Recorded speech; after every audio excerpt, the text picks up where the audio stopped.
And this week, two final hearings are scheduled for the January 6th committee investigating the attack on the U.S. Capitol. We go to ABC's Alex Perchet tonight with more on what to expect.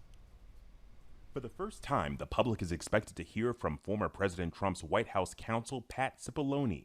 Last week, the highly anticipated witness spent 8 hours speaking with lawmakers behind closed doors. Cipollone, who was with then-President Trump during the assault on the Capitol, was repeatedly mentioned during testimony last month by Cassidy Hutchinson, a former aide to the president's chief of staff, Mark Meadows. Mr. Cipollone said something to the effect of, "Please make sure we don't go up to the Capitol, Cassidy. Keep in touch with me.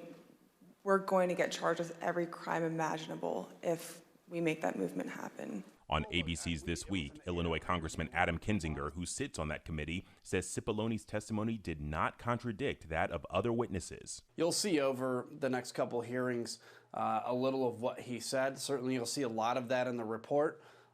But at no point was there any contradiction of what anybody said. When asked about a Washington Post report that former President Trump is considering waiving his claim to executive privilege for his former chief strategist Steve Bannon, Representative Kinzinger said the committee welcomes anybody who didn't testify before. Anybody that wants to come in that knows information to talk to the select committee, we welcome them to do so. We welcome them to do so under oath. ABC News obtaining a letter from Bannon's attorney to the January 6th committee where he says Mr. Bannon is willing to and indeed prefers to testify at your public hearing. Meanwhile, Wyoming Congresswoman Liz Cheney, who serves as vice chair of the committee, says the hearings will give the public a chance to hear how the former president sent a violent mob to the Capitol and failed to immediately stop the violence.